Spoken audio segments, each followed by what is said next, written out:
How come there's such crazy violence in the ummah? It doesn't just come out of nowhere. First it's the heart that becomes hard. Then it's the close relationships that become stiff. Then the tongue becomes harsh. And all of that evolves eventually into bloodshed. So when we don't soften, when our tongues don't soften, when our relationship with Allah and our close relationship doesn't fix, then we don't get to complain that there are some people killing each other. Because we're part of that cycle. They're just the most extreme end of it.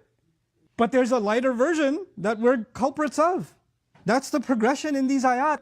In the midst of those ayat, Allah said, أَفَتُؤْمِنُونَ بِبَعْضِ الْكِتَابِ وَتَكْفُرُونَ بِبَعْضِ. Do you believe in some parts of the book and deny other parts of the book? How does somebody do that? Nobody comes and says, by the way, I believe in this surah. Next surah, no, I'm a kafir of that surah. You decide what parts of the religion are suited for you. And what parts of the religion I can just ignore. And so people do this in different ways.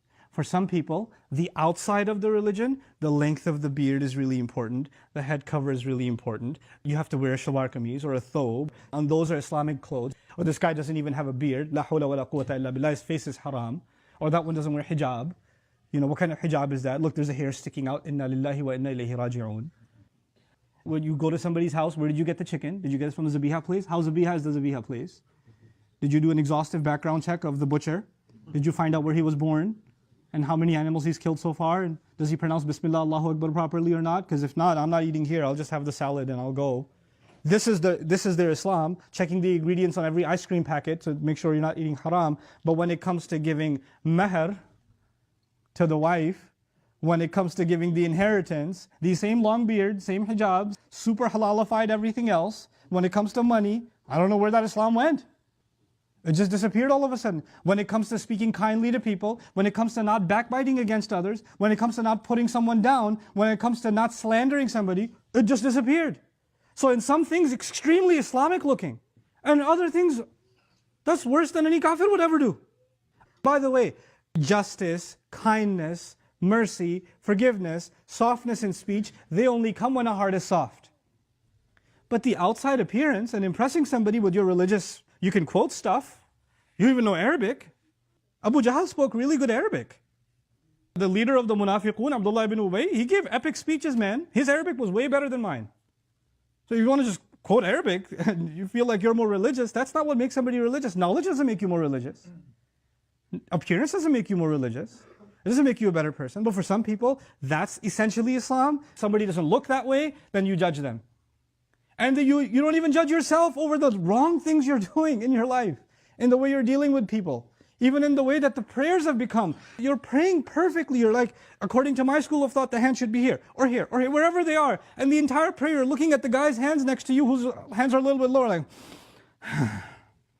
and as soon as salah is done, bro, your ruku was just not 90 degrees. It was more like, you need to fix your ruku. Why are you checking somebody else's prayer? What's wrong with you? This is a heart that is not overwhelmed by the remembrance of Allah. On the other side is the other extreme. People that say, no, I'm not that religious. I don't want to be like these people. They all look religious, but really they're just scum and they're cheaters and liars. I don't want to deal with them. I know what they're all like. Fine, you're not Islamic. You call yourself normal. Except when it's to your advantage.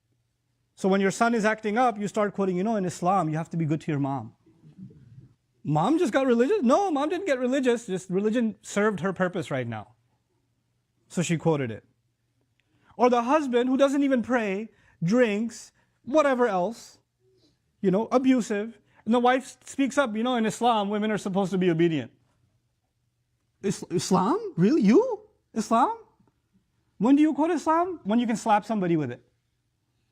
There'll be people that have lived a completely non-religious life that are going through a divorce. In the Western courts, it's like the women and men, they get 50-50, right?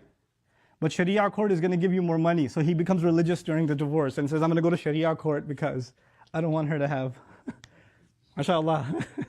This part of the Sharia is very beloved to me. Everything else about Sharia, who cares? This is أَفَتُؤْمِنُونَ بِبَعْضِ الْكِتَابِ وَتَكْفُرُونَ بِبَعْضِ. But let's take a deeper look.